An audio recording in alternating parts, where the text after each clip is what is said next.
Bonjour à tous, j'espère que vous allez bien. Je suis très heureuse de vous retrouver aujourd'hui pour le début de la série sur les contes des Mille et une nuits. Le sultan Schahriar, persuadé qu'aucune femme n'est capable d'un amour durable, a décidé de prendre chaque jour une nouvelle épouse et de la faire étrangler le lendemain. Mais la sultane Scheherazade saura le tenir en haleine pendant 1000 et une nuits par le charme de ses récits. Voici, à l'usage des plus jeunes, quelques-uns des contes merveilleux de Scheherazade. L'histoire de la femme méchante changée en biche, des frères jaloux changés en chiens, l'histoire de la lampe merveilleuse mettant au service du jeune Aladdin la puissance de tous les génies, celle d'Ali Baba triomphant de la ruse des 40 voleurs, celle du cheval enchanté qui permettra au prince de Perse de délivrer la princesse du Bengale, et enfin celle de Baba Abdallah, devenu aveugle par trop de convoitises. Contes fantastiques et féeriques, où les trésors et les talismans ne profitent qu'à ceux qui savent en user sagement. Les chroniques des anciens rois de Perse rapportent qu'il y avait autrefois un roi de cette puissante nation, qui était le prince le plus excellent de son temps. Il se faisait autant aimer de ses sujets par sa sagesse et sa prudence, qu'il s'était rendu redoutable à ses ennemis par le bruit de sa valeur et la réputation de ses troupes disciplinées. Schahriar, le roi, avait pour frère Schahzenan, et tous deux vivaient en bonne intelligence. Or, un jour, Schahzenan eut de grands chagrins, et son frère le roi ne manqua pas de lui demander d'où provenait sa tristesse. Il apprit ainsi que l'époux de Schahzenan n'était pas fidèle et qu'elle riait de l'amour de ce prince. Le roi plaignit son frère, mais à quelques jours de là, il s'aperçut qu'ils partageaient la même infortune. Aussi, comme l'exigeait la coutume du pays, Schahriar fit pendre sa femme, et persuadé que toutes les femmes étaient frivoles, ne pouvaient songer qu'à leur toilette et qu'elles n'étaient pas capables d'un amour durable. Il décida qu'il épouserait chaque jour une nouvelle femme, qu'il ferait étrangler le lendemain. Ses ordres furent exécutés, mais cette inhumanité causa la consternation générale de la ville, et tous les sujets détestèrent leur sultan. Le grand vizir, chargé de l'exécution des ordres de son maître, avait 2 filles, dont l'aînée s'appelait Scheherazade, c'est-à-dire fille de la lune, et la cadette Dinarzade, dont le nom signifiait précieuse comme l'or. Scheherazade, d'une beauté extraordinaire, était d'une grande vertu. Elle avait beaucoup de lecture et des connaissances approfondies sur toutes choses. Elle demanda un jour une grâce à son père qui lui répondit « Je ne vous la refuserai pas pourvu qu'elle soit juste. » « Voici, mon père. Je veux arrêter la barbarie que le sultan exerce sur les familles de cette ville. Je vous demande, mon père, de faire célébrer mon mariage avec le roi. » « Avez-vous perdu l'esprit, ma fille ? Pouvez-vous me faire une demande si dangereuse ? Ne savez-vous pas que le sultan ôte la vie aussitôt à sa nouvelle épousée ? » ?»« Oui, mon père, je connais tout le danger que je cours, et il ne saurait m'épouvanter. Car si je réussis, je rendrai à ma patrie un service important. » Le père, poussé à bout par la fermeté de sa fille, se rendit à ses désirs. Aussitôt, Scheherazade s'apprêta, puis elle s'adressa à sa jeune sœur. « Ma chère sœur, dès que je serai devant le sultan, je le supplierai de permettre que vous couchiez dans la chambre nuptiale. Si j'obtiens cette grâce, souvenez-vous de m'éveiller demain matin, 1 heure avant le jour, et de m'adresser ces paroles. Ma sœur, si vous ne dormez pas, je vous supplie, en attendant le jour, de me raconter un de ces beaux contes que vous savez. Aussitôt, je vous en conterai un, et je me flatte de délivrer par ce moyen tout le peuple de la consternation où il est. » Tout se passa comme le prévoyait Scheherazade. Le sultan, charmé de la beauté de sa nouvelle épouse, accepta sa requête, et au matin, il écouta le conte qui commença de la sorte. Le marchand et le génie. Il y avait autrefois un marchand qui possédait de grands biens, tant en propriété qu'en marchandises et en argent comptant. Mais il était obligé de faire de longs voyages afin de traiter d'affaires importantes.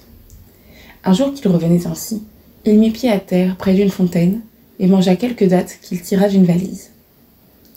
Il en jetait les noyaux à droite et à gauche, et après avoir achevé ce repas frugal, comme un bon musulman, il se lava les mains, le visage et les pieds, et fit sa prière. Il était encore à genoux lorsqu'il vit paraître un génie tout blanc de vieillesse et d'une grandeur énorme qui s'avançait, le sabre à la main, et lui dit « Lève-toi que je te tue comme tu as tué mon fils. » Le marchand effrayé lui répondit en tremblant. « Hélas, bon seigneur, de quel crime puis-je être coupable ? Tu as tué mon fils. »« Et comment, reprit le marchand, pourrais-je avoir tué votre fils ? Je ne le connais pas. »« Voici comment tu as tué mon fils. Dans le temps que tu jetais tes noyaux, mon fils passait. Il en a reçu un dans l'œil, et il en est mort. C'est pourquoi il faut que je te tue. »« Il me semble, reprit le marchand, que je n'ai pas tué votre fils. Et si je l'ai fait, c'est avec tant d'innocence que je vous supplie de me pardonner. »« Non, non, il n'y a pas de pardon. » Le marchand tout en pleurs lui représenta sa femme, ses enfants. Mais le génie lui dit : « Rien ne me touchera, je veux t'enlever la vie. »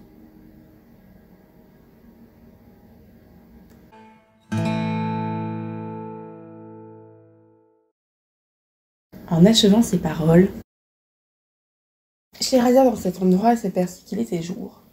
Le sultan se levait de bon matin, faire sa prière et tenir son conseil. Aussi elle s'arrêta. Dinarzade lui dit que votre conte est merveilleux. La suite est encore plus surprenante, dit Scheherazade, et vous en tomberiez d'accord si le sultan me donnait la permission de vous la raconter la nuit prochaine. Le sultan se leva et passa la journée à régler les affaires de son empire. Et le lendemain, avant que le jour parût, Dinarzade demanda à sa sœur de continuer son conte, qu'elle fit en ces termes. « Sire, quand le marchand vit que le génie allait lui trancher la tête, il fit un cri et dit : « De grâce, accordez-moi un délai. Donnez-moi le temps de dire adieu à ma femme et à mes enfants, de leur partager mon bien, et je reviendrai dans ce lieu me soumettre à tout ce qu'il vous plaira d'ordonner. »« Mais, dit le génie, si je t'accorde ce délai, reviendras-tu ? Je jure par le Dieu de la terre et du ciel que je reviendrai ici dans un an, et que je me remettrai en vos mains. » Le génie accepta et disparut. Le marchand regagna son logis, mais il fit part de sa tristesse mortelle à sa famille.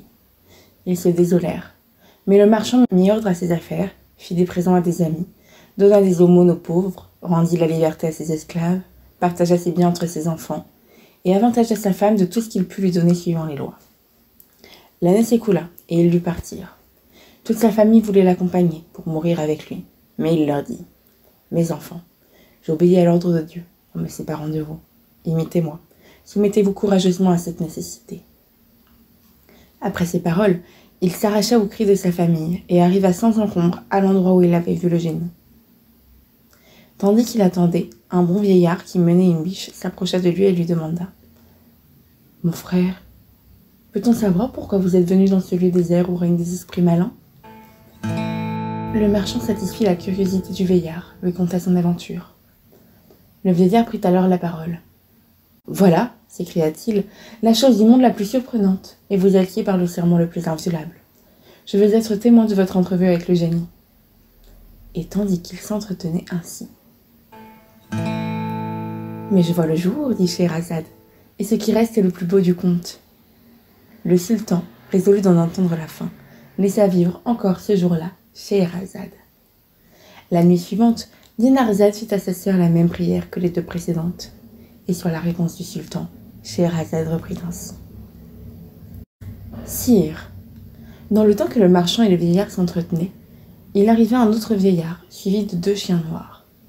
Il s'avança, les salua, et leur demanda ce qu'ils faisaient en cet endroit. Le vieillard, qui conduisit la biche, lui apprit l'aventure du marchand et du génie. Le second vieillard, trouvant aussi la chose digne de sa curiosité, prit la même résolution.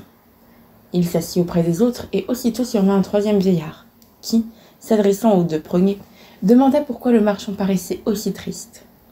On lui en dit la raison, qui lui parut si extraordinaire qu'il souhaita aussi d'être témoin de ce qui se passerait entre le génie et le marchand.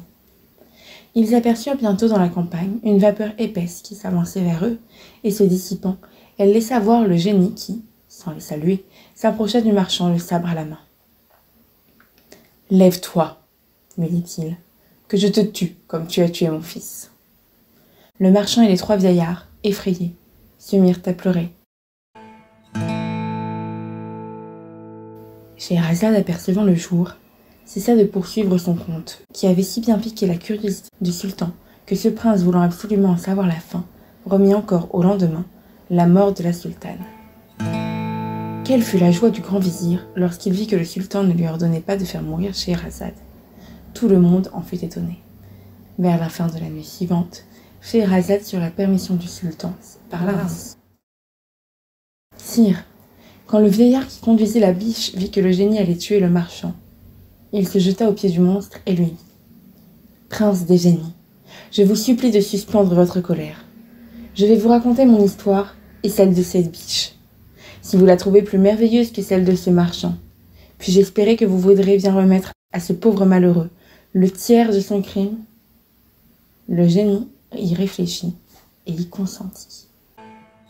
Histoire du premier vieillard et de la biche. Écoutez-moi, reprit le vieillard. Cette biche que vous voyez est ma cousine, et de plus, ma femme. Elle n'avait que 12 ans à notre mariage et ne pouvait avoir d'enfant. Suivant notre loi, j'ai acheté une esclave dont j'eus un fils. Durant un de mes voyages, ma femme en profita pour contenter sa haine. Après avoir étudié la magie, la scélérate changea mon fils en veau et mon esclave en vache, et les donna à mon fermier. À mon retour, elle m'apprit que la femme était morte et que mon fils était parti. Durant la fête du Grand Baraïm, je mandai à mon fermier de m'amener une vache pour en faire un sacrifice. La vache qu'il m'amena était l'esclave elle-même. Mais cette vache poussa des beuglements pitoyables et des ruisseaux de larmes coulaient de ses yeux. Pris de compassion, ce fut mon fermier qui la sacrifia. Mais quoique la vache parût fort grasse, il se trouva qu'elle n'avait que les os. Le fermier revint avec un veau fort gras, et celui-ci fit un si grand effort pour venir jusqu'à moi qu'il rompit sa corde, se jeta à mes pieds. Je fus encore plus surpris et plus touché de cette action que je ne l'avais été des pleurs de la vache.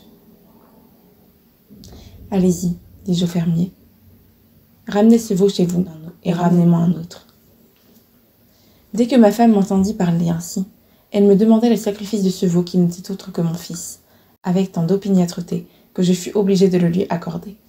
Je liai le veau, et prenant le couteau funeste, Scheherazade s'arrêta en cet endroit. « Ma sœur, dit Dinarzade, je suis enchantée de ce conte. Si le sultan me laisse vivre aujourd'hui, répondit Scheherazade, vous verrez que la suite vous divertira bien davantage. » Schahriar, curieux de savoir ce que deviendrait le fils du vieillard qui conduisait la biche, dit à la sultane qu'il serait bien aise d'entendre la nuit prochaine la fin de ce conte. Et ainsi, chaque jour, Scheherazade laissa à l'aube du jour un conte en suspens. Elle tint en éveil la curiosité du sultan, et chaque jour, sa mort fut remise au lendemain. Quant à nous, nous écouterons sans interruption le récit de la 5e nuit et des nuits suivantes. Sire, dit Scheherazade, le premier vieillard qui conduisait la biche continua de raconter son histoire au génie, aux 2 autres vieillards et au marchand. J'allais donc enfoncer le couteau dans la gorge de mon fils lorsque ses yeux rencontrèrent les miens. Je n'eus plus la force de l'immoler. Malgré la demande pressante de ma femme, je demeurai ferme. Le lendemain, mon fermier demanda à me parler en particulier. Je vous fais part, me dit-il, d'une conversation que je viens d'avoir avec ma fille, qui a quelque connaissance de la magie. Elle m'apprit que le veau était votre fils, et que la vache sacrifiée était votre esclave, tous deux métamorphosés par les enchantements de votre femme, qui haïssait la mère et l'enfant. Je vous laisse à juger quelle fut ma surprise. Je partis aussitôt parler à la fille de mon fermier, et j'allai d'abord à l'étable caresser mon fils. « Ma bonne fille, lui dis-je, pouvez-vous rendre à mon fils sa première forme ? » ?»« Oui, je le peux, mais à 2 conditions. La première, que vous me le donnerez comme époux, et la seconde, qu'il me sera permis de punir la personne qui l'a changé en veau. »«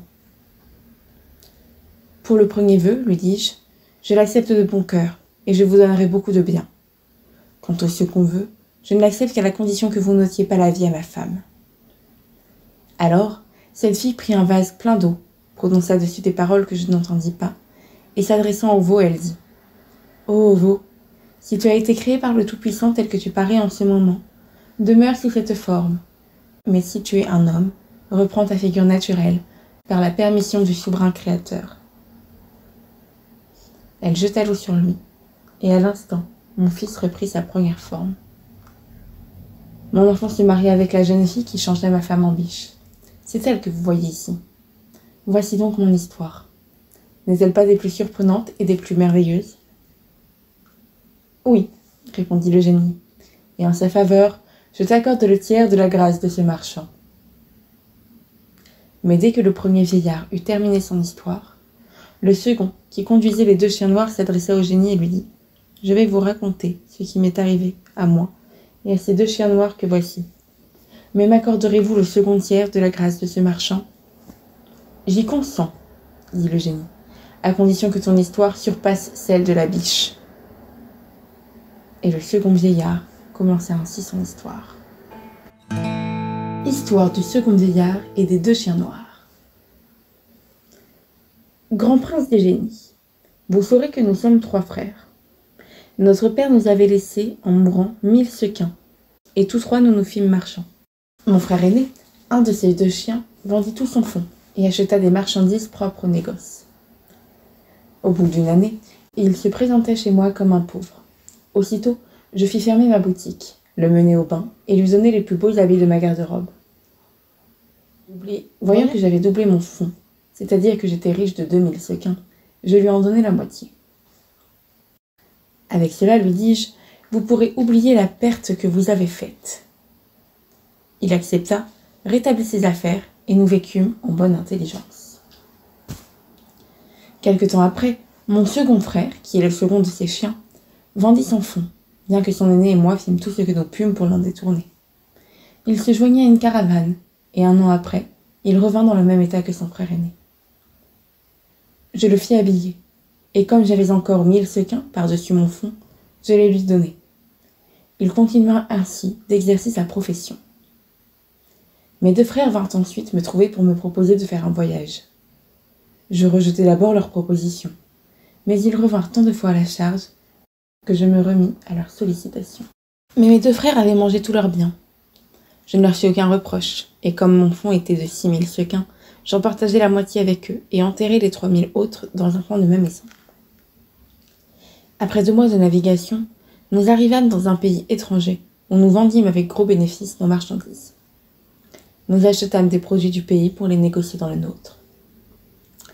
Au moment de m'embarquer, je rencontrai une dame assez bien faite, mais pauvrement habillée. Elle me pria de la prendre pour femme, et elle y mit en insistance que je me laissais vaincre. Je fis établir un contrat de mariage. Durant le temps de notre retour, je trouvai d'extraordinaires qualités à ma femme. Mes frères, qui n'avaient pas si bien fait leurs affaires que moi, étaient jaloux de ma prospérité, et une nuit, ils nous jetèrent à la mer. Ma femme était fée. Dès que je fus tombée à l'eau, elle m'enleva et me transporta dans une île. Elle me dit « En effet, je suis une fée. Me sentant une forte inclination pour vous, j'ai voulu éprouver votre bonté. Vous voici récompensé du bien que vous avez fait. Mais je suis irritée contre vos frères. Madame, lui dis-je, je vous prie de pardonner mes frères. Modérez votre courroux et songez qu'il faut faire le bien pour le mal. » Ma femme me transporta chez moi et j'ouvris les portes de ma boutique. Mes voisins me complimentèrent sur mon retour et je vis ces 2 chiens. La fée me dit « Mon mari, ne soyez pas étonné. Ces 2 chiens sont mes 2 frères qui demeureront 10 ans sous cette forme. » Voici les 10 ans écoulés. Je vais au-devant de ma femme. Voilà quelle est mon histoire, ô prince des génies. Ne vous paraît-elle pas des plus extraordinaires ? J'en conviens, répondit le génie, et je remis aussi en sa faveur le second tiers du crime dont ce marchand est coupable envers moi. Aussitôt que le second vieillard eut achevé son histoire, le 3e fit la même demande que les 2 premiers. Cette histoire du 3e vieillard n'est point venue à ma connaissance, mais elle se trouve si fort au-dessus des 2 précédentes que le génie en fut étonné, et aussitôt il dit au 3e vieillard « Je t'accorde le dernier tiers de la grâce du marchand. Ils vont vous remercier tous 3, car sans vous, ils ne seraient plus au monde. » Le génie disparut. Le marchand ne manqua pas de rendre à ses 3 libérateurs toutes les grâces qu'il leur devait. Puis ils se dirent adieu, et chacun reprit son chemin. « Mais sire, dit Scheherazade, quelque beaux que soient les contes que j'ai racontés à votre majesté, ils n'approchent pas de celui d'Aladin. » Dinarzade, voyant que la sultane s'arrêtait, lui dit « Ma sœur, puisqu'il nous reste encore du temps, de grâce, racontez-nous cette histoire, le sultan sera heureux. » Schahriar y consentit, et Scheherazade, reprenant son discours, poursuivit.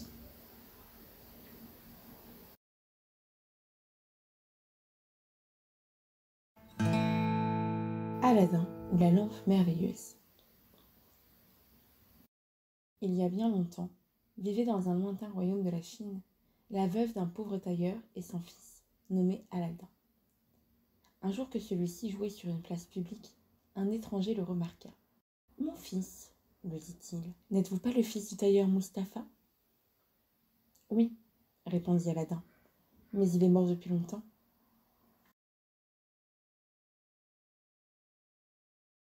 « Mon petit, je suis votre oncle. Je voyage depuis de longues années. J'espérais revoir mon frère, et j'apprends qu'il est mort. Quelle douleur pour moi. » L'étranger prit Aladin par la main, souhaitant être conduit auprès de sa mère. Il lui donna une bourse pleine d'or, la priant de se procurer de bonnes provisions. Au repas, il expliqua qu'il avait voyagé fort longtemps et énuméra tous les pays qu'il venait de visiter. Le lendemain, il prit Aladin et le fit habiller richement. Puis, il visita la ville avec lui et l'emmena vers les magnifiques jardins qui entouraient celle-ci. Insensiblement, ils s'éloignèrent de la ville, traversèrent des campagnes et se trouvèrent enfin au pied d'une montagne élevée. « N'allons pas plus loin, » dit l'étranger. « Je vais vous faire voir ici des choses extraordinaires. Pendant que je vais allumer quelques brindilles, amassez, je vous prie, de quoi faire un grand feu. » Aladin eut bientôt fait un grand tas de branches sèches. L'étranger y mit le feu en prononçant des paroles magiques. Une fumée épaisse s'éleva. La terre trembla un peu, s'ouvrit et fit voir une pierre avec un anneau de fer. L'étranger souleva la pierre et un escalier abrupt apparut. « Descendez cet escalier, » dit l'étranger. « Quand vous serez en bas, vous trouverez une grande salle. Traversez cette salle sans vous arrêter. Au fond, une porte vous donnera accès à un jardin. Au milieu de ce jardin, sur un socle, vous verrez une lampe allumée. Prenez la lampe et apportez-la moi. Si les fruits du jardin vous font envie, cueillez-en autant que vous voudrez. » Il passa ensuite un anneau au doigt d'Aladin, lui disant que cela le préserverait de tout danger. Aladin descendit dans le caveau et, sans s'arrêter, alla prendre la lampe. Au retour, il considéra le jardin et remarqua des fruits extraordinaires. Il en prit quelques-uns, croyant qu'ils étaient en verre coloré, alors que c'étaient des perles, des rubis, des diamants et des émeraudes. L'étranger l'attendait avec impatience. « Mon oncle, dit Aladin, aidez-moi à monter, je vous prie. »« Mon fils, donnez-moi d'abord la lampe. Elle pourrait vous embarrasser. »« Elle ne m'embarrasse pas, mon oncle. Je vous la donnerai dès que je serai monté. » Tous deux s'entêtèrent si fort que l'étranger se mit dans une fureur épouvantable et prononça quelques paroles magiques. La pierre se remit d'elle-même en place et Aladin resta enfermé dans le caveau. L'étranger était un magicien africain qui, par ses enchantements, avait découvert l'existence de la lampe, dont la possession pouvait le rendre plus puissant qu'aucun roi de la terre. Mais il ne pouvait l'enlever lui-même, et c'est pourquoi il s'était adressé à Aladin. Voyant ses espérances anéanties, il s'en retourna en Afrique le jour même. Aladin était enfermé dans le caveau depuis 3 jours, quand, joignant les mains pour implorer la miséricorde du ciel, il frotta sans y penser l'anneau que le magicien lui avait donné. Aussitôt, un génie effroyable apparut et dit ces mots. « Que veux-tu ? Je suis prêt à t'obéir, comme ton esclave et tous les esclaves de l'anneau. » Aladin s'écria. « Qui que tu sois, fais-moi sortir de ce lieu. » À peine eut-il prononcé ces mots qu'il se trouva hors du caveau. Il arriva avec peine chez sa mère, lui raconta ce qui lui était arrivé et demanda à manger. « Hélas, mon fils, je n'ai pas seulement un morceau de pain à te donner. »« Ma mère, donnez-moi la lampe que j'ai apportée. J'irai la vendre. »« La voilà, mon fils, mais elle est bien sale. Je vais la nettoyer, elle vaudra davantage. » Elle se mit à la frotter, mais à peine eut-elle commencé qu'un génie hideux parut et dit d'une voix terrible. « Que veux-tu ? Je suis ton esclave, et prêt à t'obéir comme tous les esclaves de la lampe. » La mère d'Aladin s'évanouit. Aladin saisit la lampe et répondit. « J'ai faim, apporte-moi à manger. » Le génie disparut et revint chargé d'un grand bassin d'argent, de 12 plats remplis d'excellents mets, de pain et de 2 bouteilles de vin exquis, déposa le tout sur la table et s'éclipsa. Plusieurs jours passèrent, durant lesquels Aladin et sa mère eurent souvent recours à la lampe. Un matin qu'il se promenait, Aladin entendit publier un ordre du roi d'avoir à fermer les portes de toutes les maisons, pendant que sa fille, la princesse Badroulboudour, se rendait au bain. Cette annonce donna à Aladdin la curiosité de voir la princesse. Et, l'ayant aperçue, il fut fortement impressionné par son extraordinaire beauté.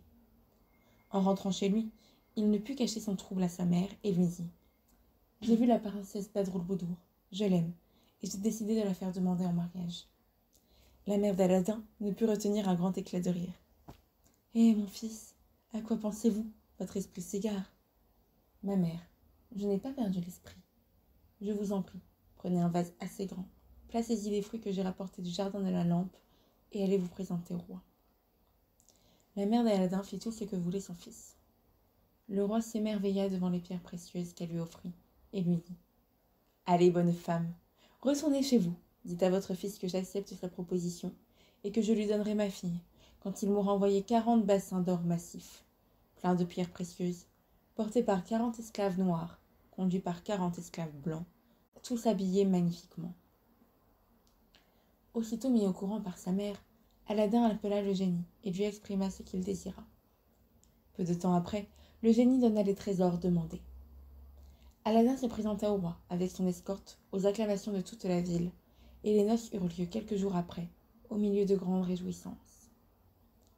Aladin fit construire par le génie un palais digne de la princesse son épouse. Le palais merveilleux fut terminé en une nuit. On y trouvait les bois les plus précieux et le marbre le plus fin. Au centre, sous un dôme tout en or et en argent massif, se trouvait un salon avec 24 croisées, enrichies des plus belles pierres précieuses. Les jeunes époux vécurent heureux quelques années, jusqu'au jour où le magicien, songeant à Aladin et n'ayant pas perdu l'espoir de s'emparer de la lampe merveilleuse, apprit par ses enchantements tout ce qui s'était passé. Dès le lendemain, il reprit le chemin de la Chine et arriva bientôt dans la ville d'Aladin. Il alla chez un marchand de lampes et lui acheta une douzaine de ses ustensiles. Les ayant disposés dans un panier, il prit le chemin du palais merveilleux, en criant « Qui veut échanger ces vieilles lampes contre les neuves ?» La princesse Badroulboudour l'entendit. « À propos de lampes, dit-elle à ses suivantes, il y en a une sur cette corniche. Prenez-la et faites-en l'échange. » Une des suivantes obéit et rapporta une lampe neuve contre la vieille. Le magicien quitta immédiatement la ville. Lorsqu'il fut dans la campagne, il prit la lampe, la frotta et dit au génie « Je te commande d'enlever le palais et de l'emmener en Afrique. » Le génie exécuta l'ordre aussitôt. Aladin se trouvait à la chasse. Lorsqu'il revint, quel ne fut pas son désespoir de ne plus retrouver ni son palais, ni sa femme.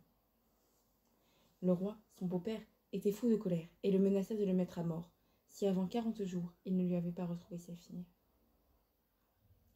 Heureusement, Aladin portait encore l'anneau du magicien. Il le frotta, et le génie apparut. « Que veux-tu » dit le génie. « Génie, transporte-moi près de la princesse, ma femme. » L'espace d'un éclair, et il se trouva en Afrique, sous les fenêtres de Badroulboudour. Une suivante l'aperçut, et prévint sa maîtresse, qui le reconnut, et le fit monter auprès d'elle. Ils n'eurent pas de peine à s'emparer à nouveau de la merveilleuse lampe, en faisant prendre un narcotique au magicien, qui la portait cachée dans ses vêtements. Le génie de la lampe eut au fait de transporter le palais, à la place qu'il occupait précédemment, et le père de Badroulboudour fut enchanté de revoir sa fille. Le magicien fut jeté, enchaîné, en pâture aux oiseaux de proie.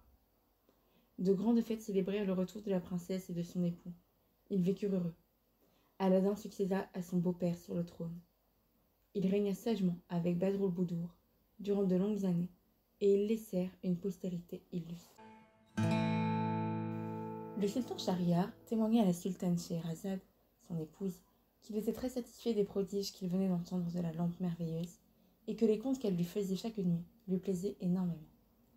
Il voyait bien que la sultane les faisait adroitement succéder les uns aux autres, et il n'était pas fâché qu'elle lui donnât occasion, par ce moyen, de tenir en suspens, à son égard, l'exécution du serment qu'il avait fait de ne garder une femme qu'une nuit, et de la faire mourir le lendemain. Aussi, après avoir entendu la fin de l'histoire d'Aladin, avant Dinarzade, il éveilla lui-même la sultane, en lui demandant si elle était à la fin de ses contes. « À la fin de mes contes, sire ? J'en suis bien éloignée. Le nombre en est si grand qu'il ne me serait pas possible à moi-même d'en dire le compte. Ce que je crains, sire, c'est qu'à la fin, votre majesté ne s'ennuie et ne se lasse de m'entendre. » « Ôtez-vous cette crainte de l'esprit, reprit le sultan, et voyons ce que vous avez de nouveau à me raconter. » La sultane Scheherazade encouragé par les paroles du sultan Shahriar, commença une nouvelle histoire en ces termes. Ali Baba et les 40 voleurs. Dans une ville de Perse vivaient deux frères. L'un se nommait Cassim et l'autre Ali Baba. Leur père, en mourant, les avait laissés pauvres. Mais bientôt, l'aîné Cassim épousa la fille d'un riche commerçant. Ali Baba se fit bûcheron, épousa une femme pauvre comme lui, et continua de mener une vie de labeur et de pauvreté. Or, un jour qu'il travaillait dans la forêt, Ali Baba entendit un bruit dans le lointain. Il grimpa vivement dans un arbre, et, à peine y était-il, qu'il aperçut une troupe de cavaliers armés jusqu'aux dents qui s'avançait de son côté. Leur mine était féroce, et il ne douta pas qu'il s'agissait de brigands de la plus détestable espèce. Quand ils furent près de l'arbre où se trouvait Ali Baba, ils mirent pied à terre. Le plus grand, qui semblait être leur chef, se plaça devant un rocher et d'une voix forte s'écria « Sésame, ouvre-toi !» Aussitôt, le rocher s'ouvrit. Le chef fit entrer ses hommes, entra à son tour et lança d'une voix de commandement « Sésame, ferme-toi !» Et le rocher se refermit aussitôt. Ali Baba, craignant d'être surpris, se garda bien de bouger de son observatoire. Le rocher se rouvrit enfin. Les hommes sortirent. Chacun d'eux reprit son cheval. Le chef, se tournant vers l'ouverture de la caverne, dit à haute voix la formule « Sésame, ferme-toi !» Les deux moitiés du rocher se soudèrent à nouveau, et la troupe disparut dans un nuage de poussière. Alors, oubliant sa frayeur, Ali Baba voulut essayer la formule magique. « Sésame, ouvre-toi !» Le rocher s'ouvrit. Dans la grotte bien éclairée, Ali Baba s'émerveilla de découvrir d'innombrables coffres garnis de riches marchandises, de bijoux et de lingots de métaux précieux. Il remplit vivement un sac de pièces d'or, en chargea toutes ses poches, et sortit de la caverne, en ayant soin de faire refermer le rocher derrière lui. Arrivé chez lui, il fit à sa femme le récit de son aventure, en lui recommandant de garder le secret. Mais voulant se rendre compte de l'importance de leur fortune, sa femme eut l'idée de la mesurer. Elle alla chez sa belle-sœur, la priant de lui prêter une mesure. Sa belle-sœur était très curieuse, et voulant à tout prix savoir ce qu'il pouvait y avoir à mesurer chez Ali Baba, elle ennuyait de suivre l'intérieur de l'ustensile. L'or fut mesuré en toute diligence, et la femme d'Ali Baba rapporta la mesure, sans s'apercevoir qu'une pièce d'or s'était attachée au fond. Sa belle-sœur fut au comble de la stupéfaction, en voyant la pièce oubliée dans le suif. Aussitôt, la jalousie s'empara d'elle, et elle raconta tout à Cassim. Celui-ci courut aussitôt chez son frère. Ali Baba raconta tout ce qui lui était arrivé, et offrit à son frère de lui faire sa part du trésor. « C'est bien ainsi que je l'entends, » dit le méchant Cassim. « Mais je veux aussi savoir comment je peux entrer dans le rocher. » Ali Baba instruisit son frère de la formule magique, et Cassim le quitta, résolu à s'emparer tout seul du trésor. Le lendemain, avant l'aurore, il partit pour la forêt avec 10 mulets, chargés de grands coffres. Il suivit en tout point les indications d'Ali Baba. « Sésame, ouvre-toi !» Et le rocher se fendit soudainement. Cassim entra, ce fut un éblouissement. Il emplit ses coffres, chargea ses mulets, revint vers la sortie, et s'écria « Orge, ouvre-toi !» Ébloui par la fortune, il avait oublié le mot qu'il fallait dire. Il eut beau répéter « Orge, ouvre-toi !»« Avoine, ouvre-toi !»« Fève, ouvre-toi !» et tous les noms de grains qu'il connaissait, le rocher ne s'ouvrit pas. Les voleurs ne tardèrent pas à revenir, le trouvèrent là, le tuèrent et coupèrent son corps en 4 morceaux. Pour épouvanter ceux qui auraient la hardiesse de renouveler pareille entreprise, ils accrochèrent les quartiers du corps de Cassim dans la caverne et retournèrent à leur brigandage. Ayant appris la disparition de Cassim, Ali Baba gagna la forêt avec un âne. Près du rocher, il vit le sang répandu, pénétra dans la caverne et trouva les morceaux du corps de Cassim. Il les chargea sur sa monture et retourna chez lui.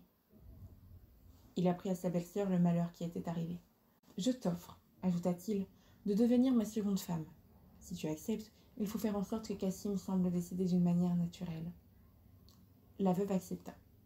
Elle avait une habile servante nommée Morgane. Celle-ci fit d'abord courir le bruit que son maître était très malade, et l'on ne fut pas étonné d'apprendre, au bout d'1 semaine, que Cassim était mort. Le jour suivant, elle alla trouver un savetier très vieux, appelé Baba Mustapha. Lui donnant une pièce d'or, elle le décida à l'accompagner, après lui avoir bandé les yeux. Elle lui fit recoudre le corps de Cassim, lui donna encore 2 pièces d'or, le ramena jusqu'à l'endroit où elle lui avait bandé les yeux, ôta le mouchoir, et le laissa aller, après lui avoir recommandé le secret. On ensevelit Cassim, sans que personne ne se doutât de rien. Quelques jours après, Ali Baba épousa sa belle-sœur et l'emmena dans sa maison. Lorsque les 40 voleurs revinrent à la caverne, ils furent bien étonnés de ne pas retrouver le corps de Cassim. « Nous sommes perdus, » dit le capitaine. « Celui que nous avons tué n'était pas seul. Il faut que, sans perdre de temps, nous fassions périr l'autre. » Un des voleurs fut désigné et partit pour la ville, déguisé en derviche. Il arriva avant le jour. Seule la boutique de Mustapha le savetier était ouverte. Le derviche le salua et s'émerveilla de lui voir à son âge de si bons yeux. Mustapha flatté répondit « Par Allah, au derviche, j'ai des yeux excellents, et je puis même coudre les quartiers d'un mort au fond d'une cave sombre. »« Oh, savetier, les quartiers d'un mort, que veux-tu dire? Est-ce la coutume dans ce pays de couper les morts pour voir ce qu'il y a dedans ?» Mustapha se mit à rire. « Vous voudriez me faire parler, mais je ne vous en dirai pas davantage. » Le derviche lui donna 2 pièces d'or, disant « Oh, savetier, dis-moi où se trouve la maison où tu as cousu ce mort. Sache qu'on m'y a mené les yeux bandés. Peut-être que si l'on me bandait les yeux de nouveau, je pourrais retrouver cette maison. » Les yeux bandés, Mustapha arriva devant la maison d'Ali Baba et dit « C'est là, je m'en souviens, je reconnais cette borne. » Le voleur remercia Mustapha et reprit le chemin de la forêt. Le chef des voleurs imagina un stratagème. « Hâtez-vous d'apporter ici 40 jarres de terre cuite. Je veux qu'elles soient vides, à l'exception d'une seule qui sera pleine d'huile. » Les voleurs apportaient les jarres demandées. Le chef y fit entrer 39 de ses hommes avec leurs armes et ferma les vases de manière à faire croire qu'ils étaient pleins d'huile. Seule la dernière jarre en contenait. Le capitaine arriva à la ville après le coucher du soleil. Il alla droit à la maison d'Ali Baba et lui demanda asile pour la nuit. Ali Baba ne reconnut pas le capitaine des voleurs et, le laissant entrer avec ses chevaux, le conduisit dans sa maison. Les esclaves rangèrent les jarres au fond de la cour et s'occupèrent des chevaux. Après le repas, Morgan, n'ayant plus d'huile pour les lampes de la maison, appela un esclave, le priant d'aller en acheter. « Morgan, dit l'esclave, il y a, dans la cour, 40 jarres pleines d'huile. » Morgan prit le pot pour le remplir. Elle s'approcha de la première jarre, leva le couvercle et entendit une voix qui disait « Est-il temps ?» Sans laisser paraître sa frayeur, elle répondit « Non, pas encore, mais cela ne va pas tarder. » Dans toutes les autres jarres, la même question lui fut posée. Elle comprit alors que son maître avait introduit chez lui 39 voleurs et leur chef. Elle mit sur le feu une chaudière remplie d'eau, la fit bouillir, et elle a versé dans chaque jarre assez d'eau bouillante pour étouffer les voleurs. Elle s'habilla ensuite en danseuse, prit un poignard, et demanda à son maître la permission de danser pour distraire son visiteur. Avec beaucoup de grâce, elle exécuta plusieurs danses, et, s'étant approchée insensiblement du chef des voleurs, elle se jeta sur lui et le poignarda. Elle expliqua aussitôt comment elle avait découvert la véritable identité du dangereux visiteur. Plein de reconnaissance pour sa serveur, Ali Baba la récompensa largement et lui offrit d'entrer dans la famille en épousant son fils. Les voleurs et leurs chefs furent enterrés secrètement et leurs chevaux vendus sur un lointain marché. Ali Baba s'abstint quelque temps de retourner à la caverne, mais lorsqu'il fut assuré qu'il n'avait plus rien à craindre d'autres voleurs, il enleva peu à peu tout le trésor. Depuis, il vécut dans la félicité, honoré de toute la ville.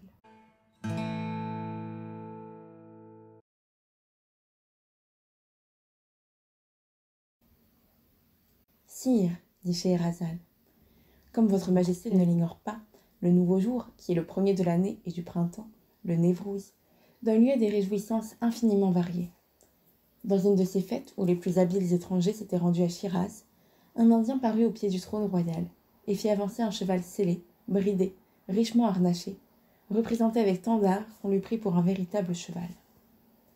L'Indien se prosterna devant le trône, et montrant l'animal au roi, il dit « Sire, quoique je me présente le dernier devant votre majesté, je puis l'assurer qu'elle n'a rien vu d'aussi merveilleux que ce cheval sur lequel je la supplie de jeter les yeux. »« Sire, continua l'Indien, quand je monte ce cheval, je puis me transformer en quelque endroit de la terre, en très peu de temps, par la région de l'air.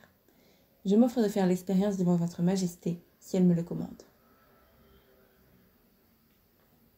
Le roi de Perse, qui était curieux de tout ce qui était merveilleux, dit à l'Indien: Vois-tu cette haute montagne?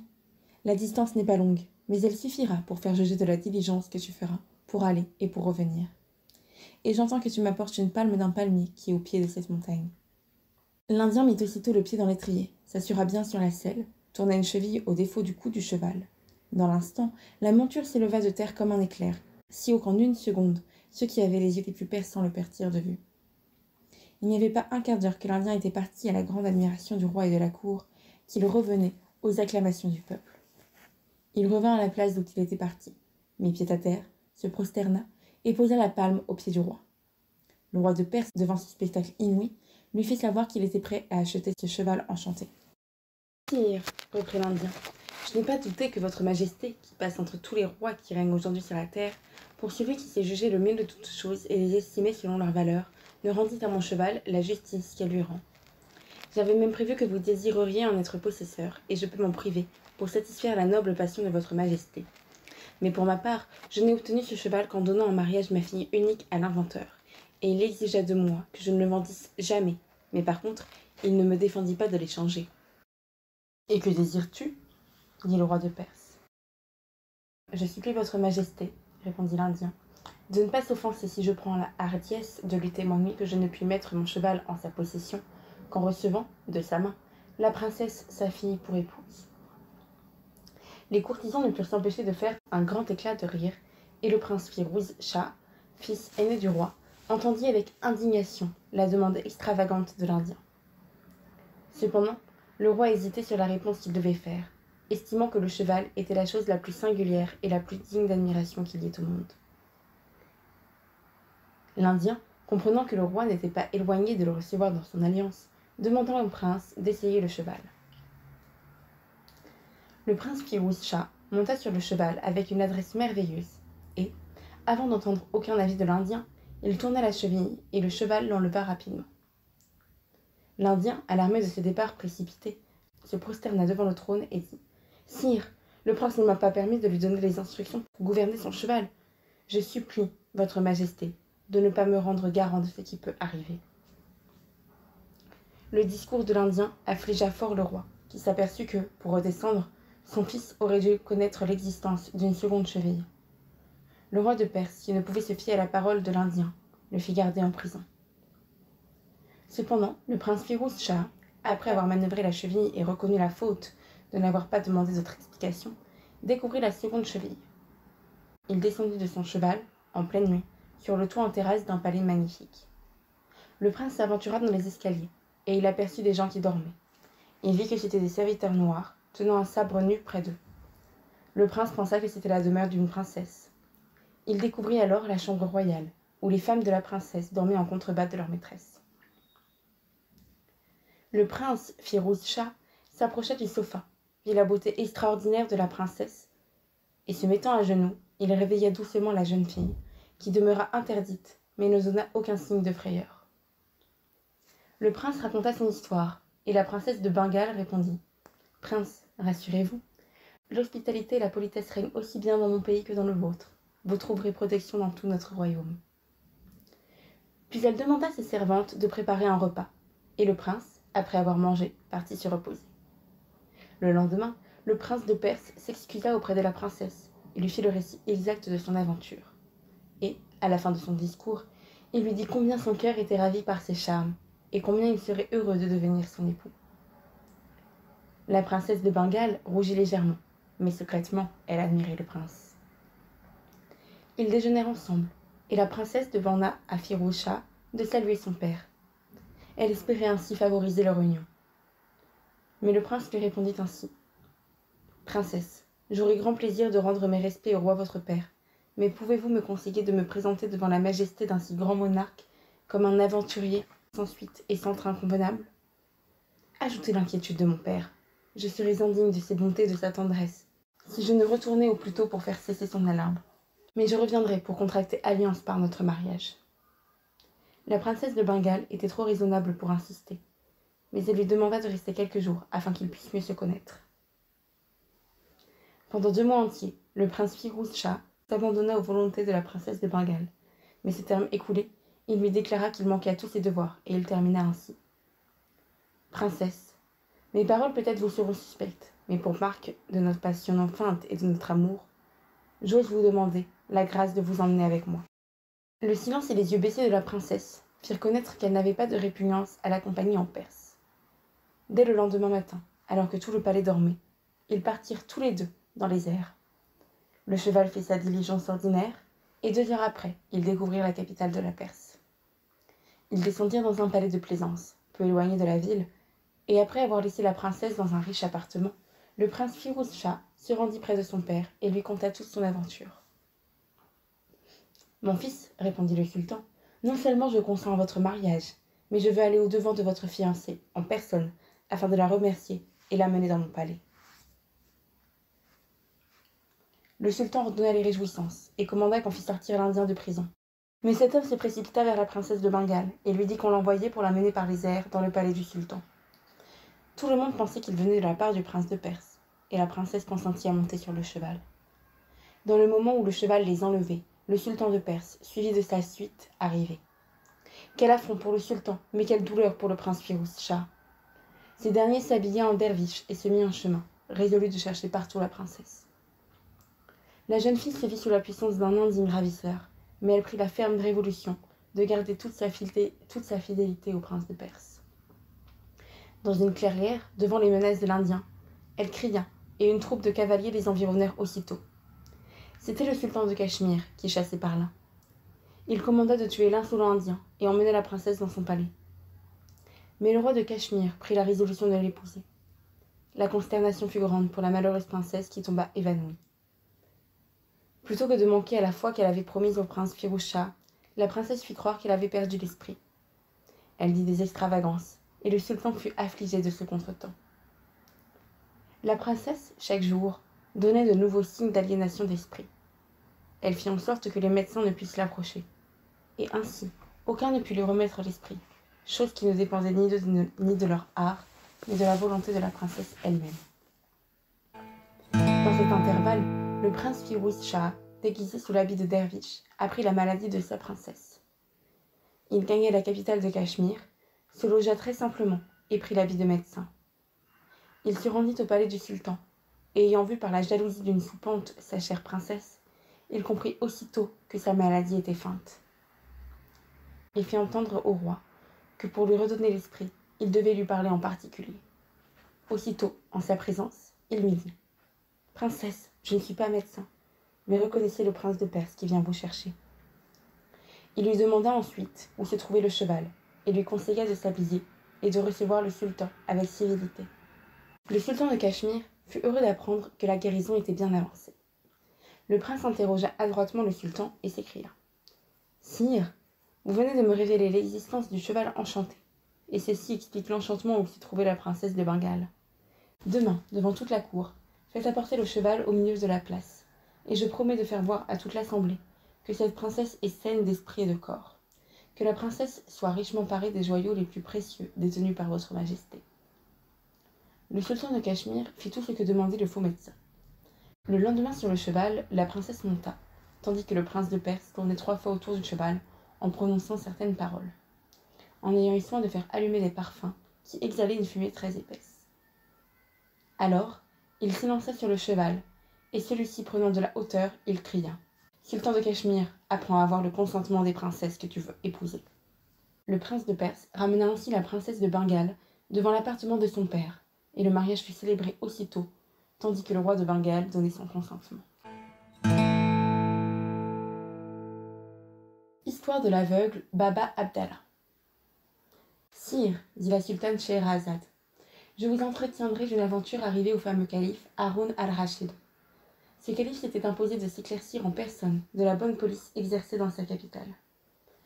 Avec son grand vizir, Giafar, habillés tous deux en marchands, ils firent ainsi le tour de la ville, et au bout d'un pont, ils rencontrèrent un aveugle. Le calife lui fit l'aumône, mais l'aveugle l'arrêta. « Charitable personne, ne me refusez pas la grâce de me donner un soufflet.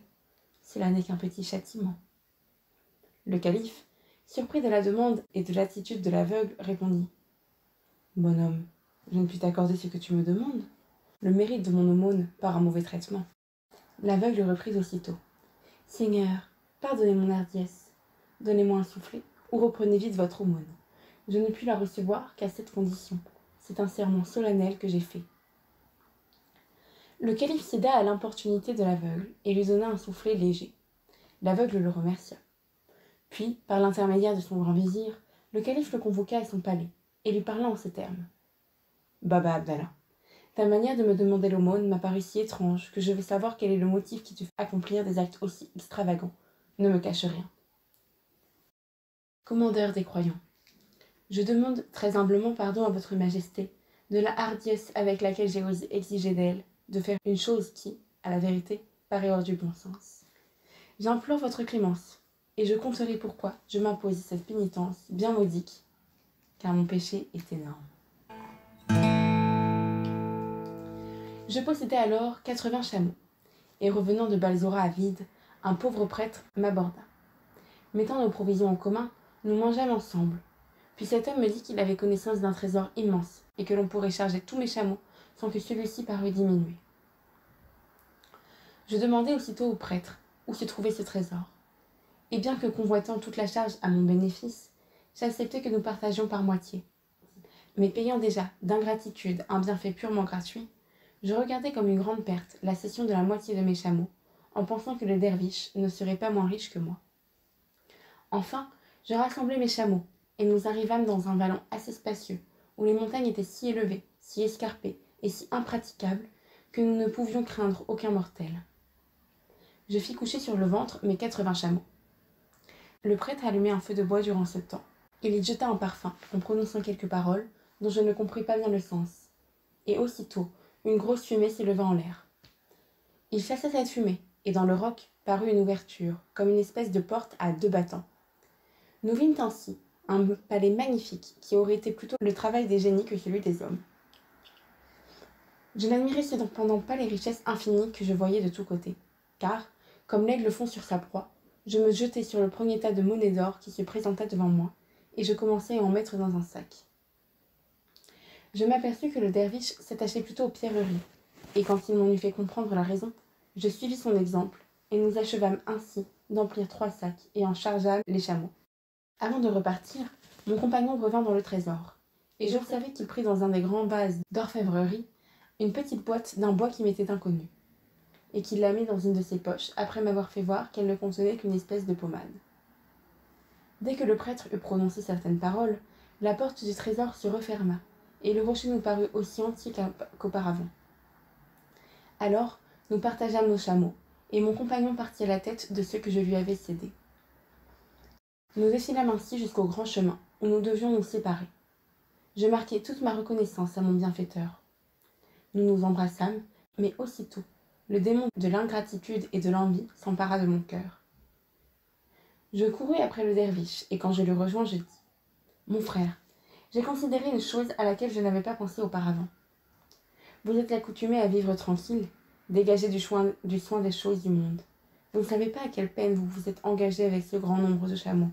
Vous ne devriez en prendre que 30, et vous aurez encore bien de la difficulté à les gouverner. » « Je crois que vous avez raison, dit le prêtre. Choisissez donc les 10 qu'il vous plaira, et allez à la garde de Dieu. Je ne croyais pas trouver dans le derviche une si grande facilité à se laisser persuader. Cela augmentait mon avidité, et je me flattais que je n'aurais pas plus de peine à en obtenir encore 10 autres. Aussi je repris. Mon frère, par l'intérêt que je prends à votre repos, je ne puis me résoudre à me séparer ainsi de vous. Soulagez-vous encore de 10 autres chameaux.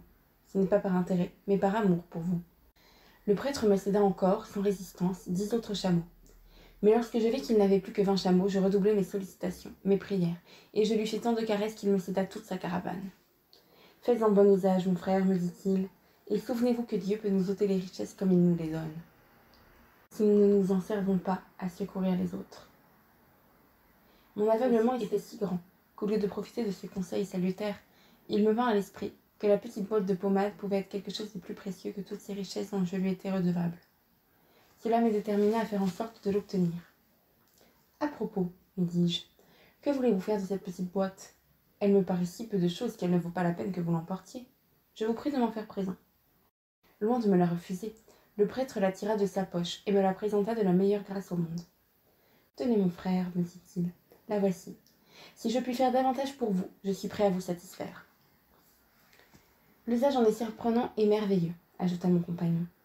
Si vous appliquez un peu de cette pommade autour de l'œil gauche, elle fera paraître devant vous tous les trésors cachés. Mais si vous en appliquez sur l'œil droit, elle vous rendra aveugle. Je voulais avoir l'expérience d'un effet si admirable. Le prêtre, sur ma demande, m'appliqua la pommade sur l'œil gauche, et je vis en effet un nombre infini de trésors remplis de richesses prodigieuses. Je lui demandai d'appliquer cette pommade sur l'œil droit, car j'imaginais qu'il y avait là un mystère qu'on voulait me cacher. Je me persuadai que si cette pommade appliquée à l'œil gauche avait la vertu de me faire voir les trésors de la terre, elle avait sans doute la vertu de les mettre à ma disposition en l'appliquant sur l'œil droit. Cet homme refusait cependant de m'appliquer cette pommade. Je pris moi-même de cette crème, mais aussitôt je ne vis plus que ténèbres de mes 2 yeux. Malheureux, dit le prêtre, tu n'as que ce que tu mérites. C'est l'aveuglement de ton cœur qui t'a attiré celui de ton corps. Je ne puis te rendre la vue. Adresse-toi à Dieu. Il t'avait donné des richesses dont tu étais indigne, il te les a ôtées, et il va les donner, par mes mains, à des hommes qui en seront reconnaissants. Ainsi, je me vis réduit à la mendicité, sans aucune ressource. Et pour expier mon crime, je m'imposais en même temps que de demander l'aumône. La peine d'en souffler de la part de chaque personne charitable. Voilà, commandeur des croyants, le motif de ce qui parut si étrange à votre majesté. Je suis persuadé qu'elle trouvera cette pénitence trop légère par rapport à mon crime.